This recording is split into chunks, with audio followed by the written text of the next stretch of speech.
ঈদ উপলক্ষে আমাদের সবার আগে যে করণীয়টা করতে হবে তা হলো ঈদুল ফিতরের চাঁদ তালাশ করা। ঈদুল ফিতরের কি তালাশ করতে হবে? চাঁদ তালাশ করা। আমরা এর আগেও বিভিন্ন সময় আপনাদেরকে বলেছি যে ঈদুল ফিতরের চাঁদ, রমাদানের চাঁদ, এই আকাশে চাঁদ তালাশ করা এটা গুরুত্বপূর্ণ একটা আমল, এটা একটা সওয়াবের কাজ এবং এটা ফরজে কিফায়া। কোনো সমাজের কোনো মানুষ যদি না করে সবাই গুনাহগার হয়ে যাবে, কিছু মানুষ অন্তত করতে হবে। আমরা ঈদুল ফিতরের চাঁদ আকাশে তালাশ করব। যারা ইতিকাফে আছেন তাদের জন্য এই সুযোগ নাই, যারা ইতিকাফে নাই তারা চাইলে আকাশে, পশ্চিম আকাশে আমরা চাঁদ তালাশ করতে পারি। চাঁদ তালাশ করার ভিতরে একটা আনন্দ আছে, আমরা সেই আনন্দ থেকে অনেকটাই বঞ্চিত। আমরা আমাদের ছেলেবেলায়, কৈশোরে, বাল্যকালে আমরা এই রমাদানের 29 তারিখে পশ্চিম আকাশে চাঁদ তালাশ করার জন্য গ্রামে রাস্তা বের হয়ে যেতাম এবং অনেক মানুষ মিলে চাঁদ দেখতাম। এখন এই সমস্ত দৃশ্য দেখা যায়? আর গ্রামে শহরে কোথাও এখন আর মানুষ চাঁদ দেখে? সবাই দেখে, কিন্তু সেটা মোবাইলে দেখে, ফেসবুকে দেখে চাঁদ দেখা গেছে কিনা। তো চাঁদ তো ফেসবুকে উঠার কথা না, চাঁদ তো উঠার কথা কোথায়? আকাশে। তো সে আকাশে না দেখে আমরা সবাই কোথায় দেখি? ফেসবুকে দেখি। ফেসবুকে চাঁদ উঠার সংবাদ যারা দিবেন, সেই জাতীয় চাঁদ দেখা কমিটি সংবাদ পাবেন, সারা দেশ থেকে ডিসি সাহেবরা সংবাদ পাঠাবেন সেটার মাধ্যমে। তো ডিসি সাহেবরা সংবাদ কোত্থেকে পাবেন? সাধারণ মানুষ তাদেরকে দেখে জানাবে। তারপর তো এখন সবাই যদি আমরা ফেসবুকে পড়ে থাকি তাহলে ওনাদেরকে কারা জানাবে? আমরা শুধুমাত্র গুটি কতক দায়িত্বশীলদের উপর যদি ছেড়ে দেই গোটা দেশের, গোটা জাতির রোজা এবং ঈদের বিষয়টা, সেটা খুবই দুঃখজনক যে জাতীয় চাঁদ দেখা কমিটির কয়েকজন চাঁদ তালাশ করবে। না, আমাদের প্রত্যেকের চাঁদ তালাশ করা উচিত। চাঁদ পশ্চিম আকাশে তালাশ করেন, আপনি যদি নাও দেখতে পান, আপনি যে চেষ্টা করেছেন এর কারণে সওয়াব পাবেন, একটা সুন্নাহ জিন্দা হবে। দেখার ভিতরে একটা আনন্দ আছে, আবার সুন্নাহও আছে, দুইটাই একসাথে আছে। অতএব আমরা সেই চেষ্টা করবো। আল্লাহ আমাদের তৌফিক দান করুন। তাহলে প্রথম কাজ হবে আমাদের পশ্চিম আকাশে চাঁদ তালাশ করা। যদি চাঁদ পেয়ে যান, দেখতে পান, তাহলে দোয়া পড়বেন, আল্লাহুম্মা আহিল্লাহু আলাইনা বিল আমনি ওয়াল ঈমান, আল্লাহুম্মা আহিল্লাহু আলাইনা বিল আমনি ওয়াল ঈমান, অন্য হাদিসে আছে বিল ইয়ুমনি ওয়াল ঈমান ওয়াস সালামাতি ওয়াল ইসলাম রব্বি ওয়া রাব্বুকাল্লাহ। অর্থাৎ হে আল্লাহ, এই চাঁদকে আপনি ঈমান এবং বরকতময় করে দিন আমাদের জন্য। অর্থাৎ এই মাসটাকে আমাদের জন্য ঈমানময়, বরকতময় করে দিন, যাতে এই মাসে, এই চাঁদে আমরা ঈমানের সাথে, কল্যাণের সাথে থাকতে পারি। এরপরে চাঁদকে লক্ষ্য করে আমরা বলি যে ওয়াসসালামাতু আল ইসলাম, এবং আল্লাহ ইসলামের সাথে, শান্তির সাথে যেন এই মাসটা আমাদের কাটে, সে দোয়া করি।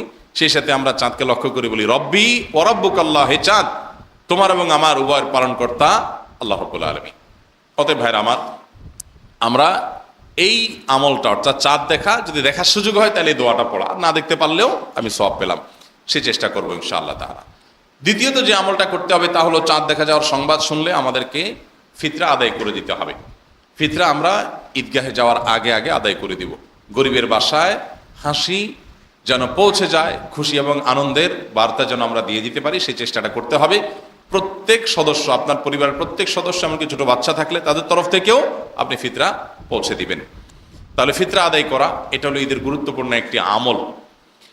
তৃতীয়ত যে আমলটা আমাদের করতে হবে ঈদ উপলক্ষে, তা হলো চাঁদ দেখা যাওয়ার সংবাদ শোনার পর থেকে আমাদের মধ্যে তাকবীর এর পরিমাণ বাড়িয়ে দিতে হবে। তাকবীর বেশি বেশি করে পড়তে হবে। আল্লাহু আকবার, আল্লাহু আকবার, লা ইলাহা ইল্লাল্লাহু, আল্লাহু আকবার, আল্লাহু আকবার, ওয়ালিল্লাহিল হামদ। এই তাকবীর আমরা বেশি বেশি করে পাঠ করব, বেশি বেশি করে পাঠ করব, প্রত্যেকে যার যার জায়গা থেকে। এবং নারীরা বাসায় কাজ করবেন, কাজের ফাঁকে ফাঁকে পড়বেন, আমরাও পড়ব। এরপরে 4 নম্বর আমল হলো ঈদের দিন একটু ঘুম থেকে আগে আগে উঠা, ভোরে, এবং ফজর নামাজ মহল্লার মসজিদে জামাতের সাথে অবশ্যই আদায় করা। ঈদের দিন এই জিনিসটা করার গুরুত্ব বিশেষভাবে আছে। অথচ আমাদের বেশিরভাগ মানুষের চাঁদ রাতে ঘুমাইতে ঘুমাইতে অনেক দেরি হয়ে যায়। অনেকে চাঁদ রাত সারা রাত জেগে থাকেন। রমজানের শেষ দশকে বলতে তৌফিক হয় নাই, মাগার চাঁদ রাতে জাগার তৌফিক হয়ে গেছে। একটা শার্ট কেনার জন্য, একটা পাঞ্জাবি কেনার জন্য ফজর পর্যন্ত একেবারে মার্কেটে মার্কেটে ঘুরছে। আর ঈদের ফুর্তি করতে গিয়ে গোটা রাত আমরা অনেকে জেগে থাকি। তো জেগে থেকে ফজর নামাজ দেখা যায় অনেকের পড়াই হয় না। ফজর নামাজ অনেকে পড়তে পারেন না, কিন্তু ঈদের নামাজ পড়েন মাশাআল্লাহ। এটা হলো লুঙ্গি খুলে পাগড়ি পরার মতো আর কি। ফরজ বাদ দিয়ে সুন্নার খুব এতেমাম ভাইরা আমার। এই জন্য ঈদের দিনের গুরুত্বপূর্ণ একটা বিষয় হলো ফজর নামাজ জামাতের সাথে পড়া।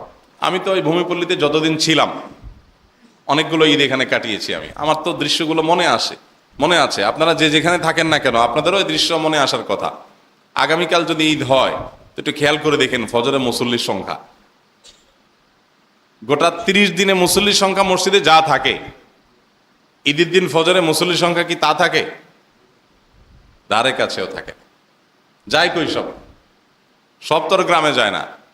ঈদের নামাজে যে পরিমাণ মুসল্লি, ফজর নামাজে ওই পরিমাণ মুসল্লি থাকে, তাহলে মানুষ এগুলো ছিল কই? সব বাসায় নাক টানে ঘুমাইছে। কিসের ঈদ? লজ্জা হওয়া উচিত। আপনি ঈদগাহে আসছেন, আপনার ঈদগাহে আসার রাইট আছে। আপনার জন্য ঈদ, আপনি আজকে ফজর নামাজে পড়ান না জামাতের সাথে। ব্যাপারটা এরকম হয়ে গেল যে আপনার ডিউটির খবর নাই, বেতন নেওয়ার সময় হাজির। ঈদটা হলো পুরস্কার। ঈদটা হলো কি? আল্লাহর তরফ থেকে পুরস্কার। কিসের পুরস্কার? রমাদান জুড়ে ইবাদত বন্দেগী করেছেন, তার পুরস্কার হলো কি? ঈদ। আপনি কাজের খবর নাই, পুরস্কার নেওয়ার জন্য হাজির হয়ে গেছে। ফজর নামাজই পড়লেন না, আপনি ঈদগাহে এসে হাজির হয়ে গেছে। ভাইরা আমার, এই জন্য প্রতিজ্ঞা থাকা উচিত যে আমরা ঈদের ফজর অবশ্যই জামাতের সাথে মহল্লায় পড়বো এবং আগে আগে উঠবো ইনশাআল্লাহ। এরপরে আমল হলো ঈদের দিন আমরা একটু গোসল করব। গোসল করা, ফ্রেশ হওয়া, এটা ঈদগাহের সুন্নাহ। ইসলাম মানুষকে সামাজিক হতে বলে, সমাজের মানুষের অধিকার সম্পর্কে সচেতন হতে বলে। কেন ঈদের দিন গোসল করতে বলা হয়েছে? কেন? যাতে করে অনেক বড় গ্যাদারিং হবে, ঈদগাহে অনেক মানুষ আসবে, আপনার শরীরের আনফ্রেশনেসের কারণে বা আপনার শরীরের দুর্গন্ধের কারণে বা গোসল না করার কারণে আপনার ঘামের গন্ধে যদি কারো কষ্ট হয়, যাতে সেটা না হয়, আশেপাশে মানুষের যেন কোনো অসুবিধা না হয়, একটা পবিত্র একটা সুন্দর পরিবেশ যেন বজায় থাকে, সেজন্য আমাদেরকে ইসলাম বলেছে গোসল করে ফ্রেশ হয়ে তারপর ঈদগাহে আসতে। এটা শুধু ঈদগাহের সুন্নত না, এটা জুমার দিনেও সুন্নত। কেন? কারণ জুমার দিনেও গ্যাদারিং একটু বেশি হয়, অনেকগুলো পাঞ্জেগানা মসজিদের মুসল্লিরা একত্র হয়ে জুমা পড়ে। অতএব সেটা যেন হতে পারে, এবং সেটা হতে গিয়ে আবার যেন আপনার দুর্গন্ধের শরীরের ঘামের গন্ধে কারোর কষ্ট না হয়, ইসলাম বলছে গোসল করে আসেন। 1450 বছর আগে চলে যান, সেই 1450 বছর আগের বাস্তবতায় চলে যান এবং একটু কল্পনা করুন সেই সমাজের মানুষ আমাদের মতো এত স্মার্ট ছিল?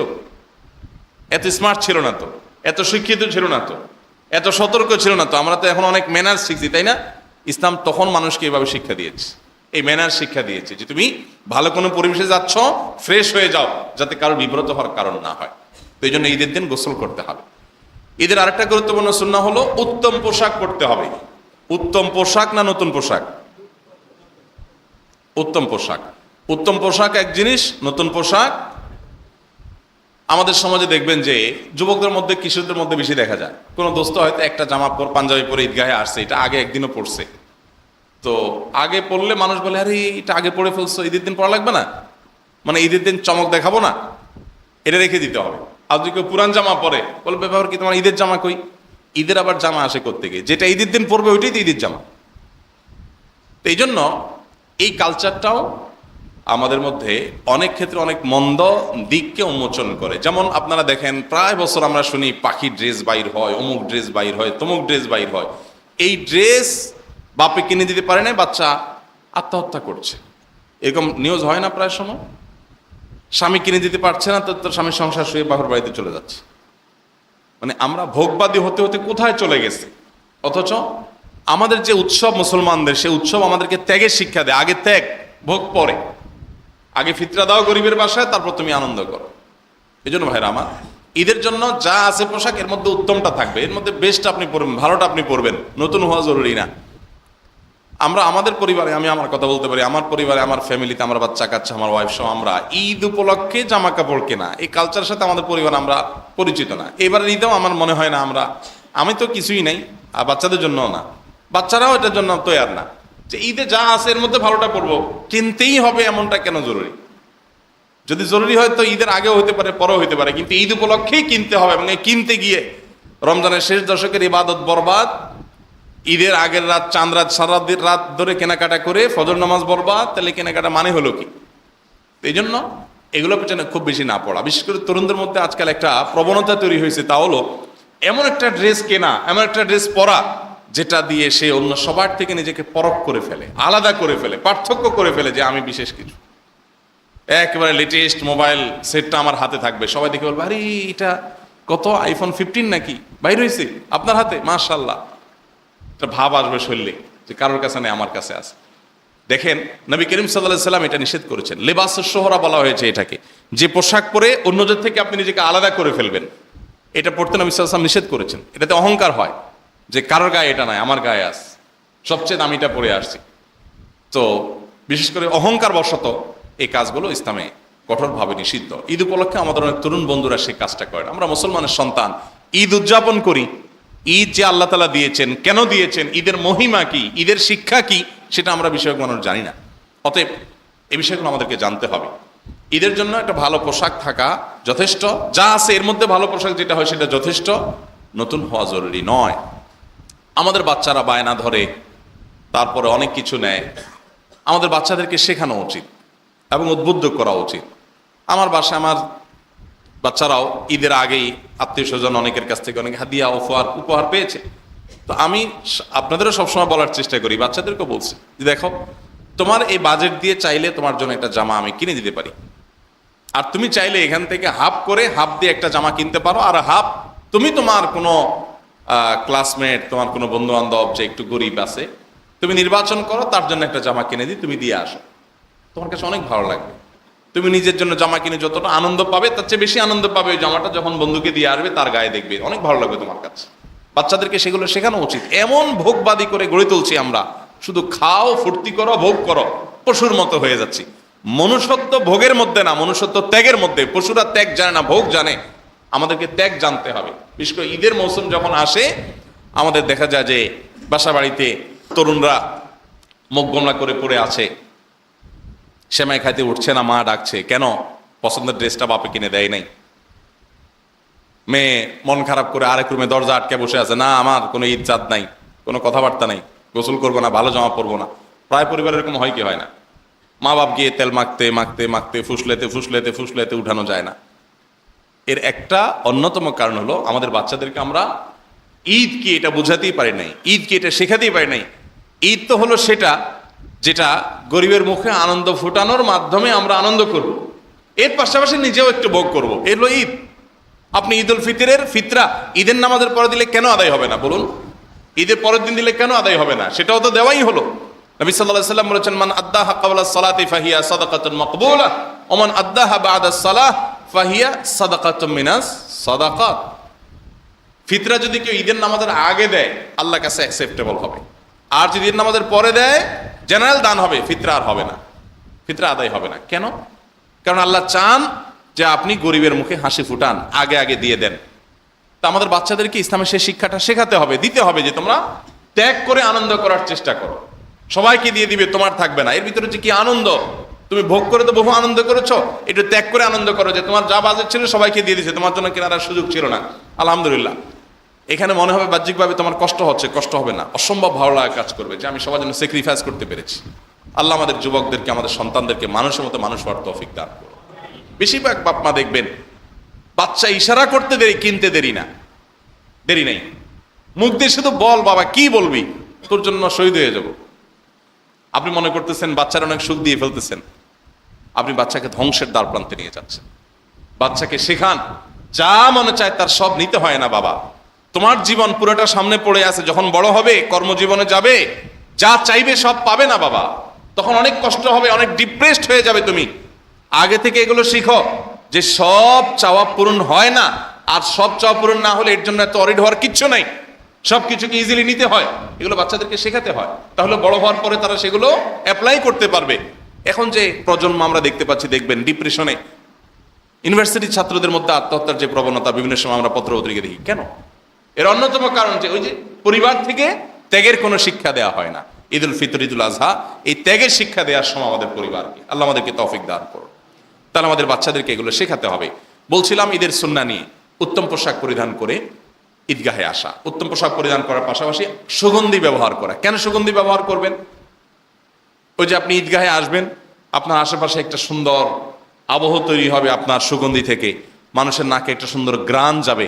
ইসলাম সবসময় মানুষের কথা, আশপাশের মানুষের কথা চিন্তা করতে বলেছে আমাদেরকে, যে আশপাশের মানুষ আমার দ্বারা কষ্ট তো পাবেই না, বরং আমার সৌরভ দ্বারা তারা সুরভিত হবে, আমার সুগন্ধি তাদের পুরো আবহাওয়াটাকে উপভোগ্য করে তুলবে, আশপাশের মানুষের আনন্দের এবং খুশির কারণ হব আমি। সেজন্য আপনাকে সুগন্ধি ব্যবহার করে ঈদগাহে যেতে বলা হয়েছে। সেই সাথে মেসওয়াক করা ঈদের দিনের আলাদা একটা সুন্নাহ। মেসওয়াক তো এমন একটা সুন্নাহ, এটা আমাদের দিনের সারা দিনের রুটিনে বহুবার রাখা হয়েছে, একবার দুইবার না। নবী করিম সাল্লাল্লাহু আলাইহি সাল্লাম সম্পর্কে আমাদের আয়েশা বলেছেন, বাসা যখন প্রবেশ করতেন উনি মেসওয়াক করতে করতে প্রবেশ করতেন, ঘুমাতে যেতেন, শুতে যেতেন, মেসওয়াক করতেন, অজুতে মেসওয়াক, নামাজের সময় মেসওয়াক। ঈদের দিনে আলাদা করে শুধু ঈদের দিনকে কেন্দ্র করে একটু মেসওয়াক করা, কেন? ও যে আপনার মুখের দুর্গন্ধ যাতে কারোর কষ্ট না কারণ না হয়, ফ্রেশ হয়ে যাবেন। সেই সাথে ঈদের একটা সুন্নাহ হলো, ঈদ উল ফিতরের, বিশেষ করে ঈদ উল ফিতরের সুন্নাহ হলো কিছু মিষ্টি মুখ করে তারপর ঈদগাহে আসবেন। আমাদের এই অঞ্চলে মানুষ সেমাই খেয়ে আমরা অভ্যস্ত, তো সেমাই খেয়ে আসতে পারেন। আর খেজুর খেলে সরাসরি হাদিসের উপর আমল হয়ে গেল, একটা খেজুর খেয়ে, একটু সেমাই খেয়ে, একটু পানি খেয়ে তারপর ঈদগাহে আসলেন। ঈদ উল আজহাতে উল্টা, সেখানে কিছু না খেয়ে আসা সুন্নাহ, আর এখানে হলো কিছু খেয়ে ঈদগাহে আসা। ঈদগাহে আসার সময় তাকবীর পড়তে পড়তে আসা, তাকবীর পড়তে পড়তে আল্লাহু আকবার, আল্লাহু আকবার, লা ইলাহা ইল্লাল্লাহ, আল্লাহু আকবার, আল্লাহু আকবার ওয়া লিল্লাহিল হামদ, তাকবীর পড়তে পড়তে আসা।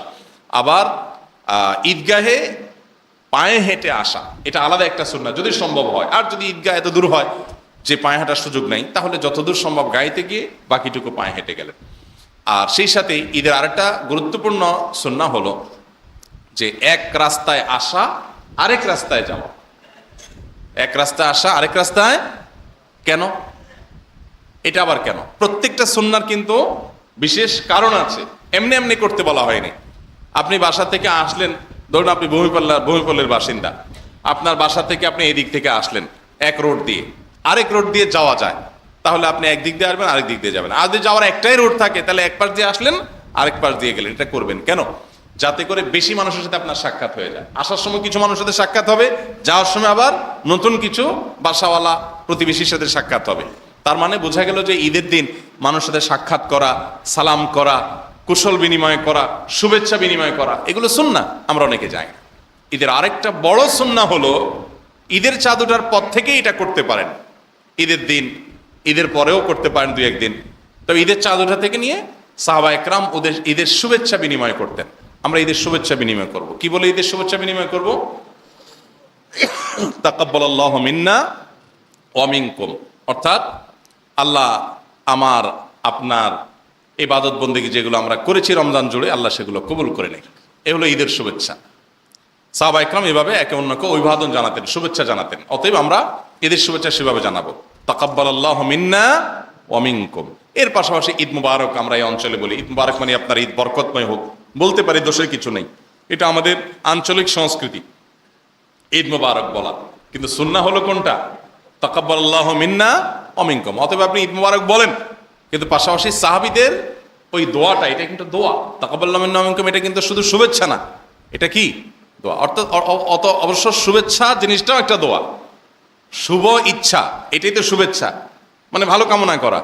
তো তাকাব্বালাল্লাহু মিন্না ওয়া মিনকুম মধ্যে সেই জিনিসটা আছে, অর্থাৎ আল্লাহ তাআলা আমাদের উভয়ের ইবাদত বন্দেগীগুলো কবুল করে নেন। তাহলে আমরা সেই ঈদের শুভেচ্ছা জানাবো, এটাও ঈদের একটা সুন্নাহ। ঈদের গুরুত্বপূর্ণ একটা সুন্নাহ আজ প্রচণ্ড অবহেলিত, সেটা হলো যে ঈদের নামাজ মসজিদে না পড়ে ঈদগাহে পড়া। কোথায় পড়তে হবে? ঈদগাহে পড়ার চেষ্টা করতে হবে। ঈদগাহে ঈদের নামাজ খুব একটা পড়া আজকাল হয় না। এ না হওয়ার দুইটা কারণ আছে। একটা কারণ হলো যে মাঠগুলো আস্তে আস্তে কমে যাচ্ছে, ঘরবাড়ি উঠে যাচ্ছে, দখল হয়ে যাচ্ছে, নামাজ পড়ার মতো মাঠ কম। আবার যেগুলো আছে মাঠ, সেগুলো ব্যবহার করলেও আমরা করতে পারি। কারো খালি জায়গা আছে, তার কাছ থেকে ধার নিয়ে, লিজ নিয়ে, অনুমতি নিয়ে সেখানে আমরা ঈদের আয়োজন করতে পারি, সেটুকু চেষ্টা আমরা অনেকে করি না। এর অন্যতম প্রধান কারণ হলো, যারা মসজিদ পরিচালনা করেন, বেশিরভাগ মসজিদ কমিটির লোকেরা মনে করেন যে আমরা যদি ঈদগাহে যাই কয়েক মসজিদের লোক একত্র হয়ে, তাহলে তার সেখানে আমাদের কমিটিগিরি আর থাকলো না। সেখানে বড় কোনো ব্যক্তি থাকলে তাদের মধ্যে আমরা হজম হয়ে গেলাম। এই কমিটিগিরি করার খাহেশ থেকে অনেক মসজিদের মুসল্লিদেরকে ঈদের আনন্দ থেকে মসজিদ কমিটির লোকেরা বঞ্চিত করে। এটা খুবই গর্হিত একটি কাজ, খুবই অন্যায় একটা কাজ। ঈদটা হলো দেখুন শুধু ঈদ না, আমরা একটু পেছন থেকে আসি। ইসলাম আমাদেরকে দৈনিক 5 ওয়াক্ত নামাজে পুরুষদেরকে সবাইকে একত্র হতে বলেছে মসজিদে। তার মানে একটা মহল্লার মানুষ দিনে 5 বার একত্র হবে, 5 বার দেখা হবে। তাহলে কত বেশি সম্পর্ক একজনের সাথে আরেকজনের তৈরি হবে, কত বেশি কুশল বিনিময় হবে, দেখা দেখি হবে, একটা বন্ধন তৈরি হবে। আবার কয়েকটা পাঞ্জেগানা মসজিদ মিলে একটা জুমার মসজিদ করতে বলে, যাতে কয়েক মহল্লার মানুষ সপ্তাহে একবার অন্তত দেখা করতে পারে। তাতে মহল্লার যে বিষয় আশয়গুলো আছে, স্বার্থ সংশ্লিষ্ট বিষয় আছে, সেগুলো মত বিনিময় হতে পারে। আবার কয়েকটা জুমার মসজিদের মুসল্লিরা মিলে একটা ঈদগাহে একত্র হবে বড় করে, সেখানে কয়েক এলাকার মানুষ আবার বছরে 2 বার একত্র হয়ে কুশল বিনিময় করতে পারবে। আমরা আমাদের ছেলেবেলা, আমি আমার গ্রামের কথা এখনো মনে আছে, যে আমরা ঈদের নামাজ পড়তাম যে ঈদগাহে, এখনো আছে সেই ঈদগাহে মানুষ ঈদের নামাজ পড়ে। তো অন্তত গ্রামের 20-30টা মসজিদের মুসল্লিরা একত্র হয়ে সেখানে ঈদের নামাজ পড়তেন। বছরে 2 বার অনেক মানুষের সাথে দেখা হতো, যাদের সাথে অন্য সময় দেখা হতো না। কি অসম্ভব এক ভালো লাগে কাজ করত। আর এখন প্রত্যেক মসজিদ ঈদের নামাজ। ওই কালকে যেগুলো দেখছি মানুষ, আজকেও সেগুলোই। ঈদের কোনো আলাদা আবহ নাই। তো এটা হওয়া উচিত না। ঈদ হবে ঈদগাহে, ঈদ মসজিদে না। এটা সুন্নাহর খেলাফ। হ্যাঁ, ঢাকার কথা বলতে পারেন যে ভাই এত ঈদগাহ নাই, আমরা কই যাব? ঠিক আছে, নাই তাহলে মসজিদে পড়েন। কিন্তু যাদের আছে, থাকার পরও তারা মসজিদে পড়লে এটা সুন্নাহর খেলাফ হয়। আর ঈদের আনন্দটা মসজিদে নামাজ পড়ার মাধ্যমে যা হয়, তার কয়েক গুণ বেশি হয় ঈদগাহে নামাজ পড়ার মাধ্যমে। ঈদগাহে না গেলে ঈদটাই পানসা পানসা মনে হয়। আপনি সামিনা টাঙ্গে ঈদের নামাজের ব্যবস্থা করেন। আমরা আলহামদুলিল্লাহ আসুন্নাহ ফাউন্ডেশন থেকে এবছর আমাদের যে আসুন্নাহ ফাউন্ডেশন মসজিদ কমপ্লেক্স এবং মাদ্রাসাতে সুন্নাহ ইউনাইটেড ইউনিভার্সিটির পেছনে নতুন বাজারের কাছে, সেখানে আমরা এবার এই সুন্নাহটা পালন করার সুবিধা কিছু মানুষের জন্য তৈরি করার জন্য আমরা ব্যবস্থা করেছি। জাতীয় ঈদগাহে হয় আলহামদুলিল্লাহ, ঢাকায় আরও কিছু কিছু জায়গায় হয়। তো পাশাপাশি আমরা ব্যবস্থা করেছি আলহামদুলিল্লাহ, ত্রিপল দিয়ে বৃষ্টি হলে যাতে পানি না পড়ে। সেই সাথে বাচ্চাদের জন্য অনেকগুলো রাইড আমরা ভাড়া করে এনেছি, সম্পূর্ণ ফ্রি। ঈদের দিন বাচ্চারা যাতে ঈদের নামাজ পড়তে যায়, আনন্দ পায়। বাচ্চারা আমাদের ঈদের আনন্দ থেকে বঞ্চিত হয়, কারণ মসজিদে রাইড নাই, তো আনন্দ পাবে কোত্থেকে? ঈদগাহে তো রাইড রাখা যাবে, বাচ্চাদের ফুর্তির জন্য কিছু রাখা যাবে। এখন ফুর্তি হলো ঈদের নামাজটা পড়ে যে বাসায় ভূতের মতো বাপের হাতে একটা, ছেলের হাতে একটা, মেয়ের হাতে একটা, মায়ের হাতে একটা, সেমাই 2 চামচ খেয়ে এবার মোবাইলে টিপাটিপি করো। এই হলো ঈদ। এটা ঈদ? এটা ঈদ হতে পারে? প্রতিদিনই তো এই কাম করেন আপনি, তাহলে আজকে আর ঈদ হলো কেন? আজকে মোবাইল ছুঁড়ে ফেলে দেন। আজকে আত্মীয় স্বজনের বাসা যান, প্রতিবেশী যার বাসায় কোনোদিন যান না, আজকে তাদের বাসা যান, যে 1 চামচ সেমাই খেয়ে আসেন, একটু হাদিয়া নিয়ে যান, একটা চকলেট বাচ্চাদের জন্য নিয়ে যান, একটু নতুন টাকা বাচ্চাদেরকে দেন, ঈদের আনন্দটাকে পূর্ণতা দেন। আমরা এখন ভয়াবহ এক আপনার অটিস্টিক প্রজন্ম আমরা যেন গড়ে তুলছি, এমন একটা অবস্থায় আমরা চলে যাচ্ছি। আপনি খেয়াল করেন ঈদের দিনের চিত্র প্রত্যেকটা বাসায় ঈদের দিনে কি চিত্র থাকে বলেন? সবাই যার যার মোবাইলের মুন্নাজাতে ব্যস্ত। কয়জন রে সে মেসেজ পাঠালো? আরে রাখেন আপনার মোবাইলে মেসেজ পাঠানি, আপনি আশেপাশে বের হয়ে যান। বিশেষ করে যারা গ্রামে যাচ্ছেন, গ্রামে আত্মীয় স্বজনের বাড়িতে চলে যান। আমরা এর আগে বারবার বলেছি, আমার হাতে আর সময় নাই, তাদের মধ্যে ভাবসাব থাকা উচিত না। ঈদে অনেক ঢাকা শহর থেকে সাহেবরা গ্রামে যায়, তাদের ভাবসাব থাকে। গ্রামে গরিব আত্মীয় স্বজনরা এগুলো সব বুঝে, মানুষ বোকা শোকা না, আজকাল সবাই সচেতন। এসব ভাবসাব ছেড়ে দিয়ে গরিব আত্মীয় স্বজনদের সাথে মিশে মাটির মতো হয়ে, বিনয়ী হয়ে তাদের সাথে আনন্দ সুখকে ভাগাভাগি করা উচিত। তো এই বিষয়গুলোকে সহায় হয়, এই বিষয়গুলোর জন্য সহায়ক হলো ঈদগাহে নামাজ পড়লে। এই জন্য যে সমস্ত মসজিদের সুযোগ আছে তারা ঈদগাহে নামাজের ব্যবস্থা করবেন, একটু সামিয়ানা টাঙিয়ে। অনেক মসজিদ কমিটির লোকেরা ঈদগাহে ব্যবস্থা করার কারণ হলো যে পয়সা কামাই, যে ঈদগাহে বড় ঈদগাহে হলে তো ওখানে উপার্জন হবে, আমাদের মসজিদের কামাই হবে না, তো মসজিদে যাতে কিছু নামাজের অ্যারেঞ্জ হলে কিছু পয়সা করে আসে, এই চিন্তা। অনেক ইমাম সাহেবেরও হয়তো এই টার্গেট থাকতে পারে, আল্লাহ মাফ করো। তো আমাদের উচিত হবে কয়েকটা মসজিদ মিলে একটা ঈদগাহে নামাজের ব্যবস্থা করা। আবার ঢাকায় অনেক জায়গায় রাস্তা দখল করে নামাজ পড়ে। রাস্তা যদি এমন হয় যে এক অংশ বন্ধ করলে ঈদের দিন জাম হবে না, বাধ্য হয়ে বন্ধ করেছেন, সেটা ভিন্ন বিষয়। কিন্তু কোনো প্রয়োজন ছাড়া আপনি মাঠ পাচ্ছেন না, তো মসজিদে বের হয়ে আপনি রাস্তা নামাজ শুরু করলেন, সেটা অনুচিত। রাস্তা নামাজের জন্য না, নবী সাল্লাল্লাহু আলাইহি ওয়াসাল্লাম বলেছেন ইয়াকুমুল জুলুস আলা তারিক, তোমরা রাস্তায় বসবে না, এটা চলাচলের জন্য, মানুষের চলাচলে বিঘ্ন সৃষ্টি করবে না। তো যাই হোক, এটা একটা বড় সুন্নাহ ঈদের। আল্লাহ তাআলা আমাদের ঈদের সমস্ত সুন্নাহগুলো মেনে চলার তৌফিক দান করুন। সেই সাথে ঈদ যেন গুনাহে আপনার পরিপূর্ণ না হয়।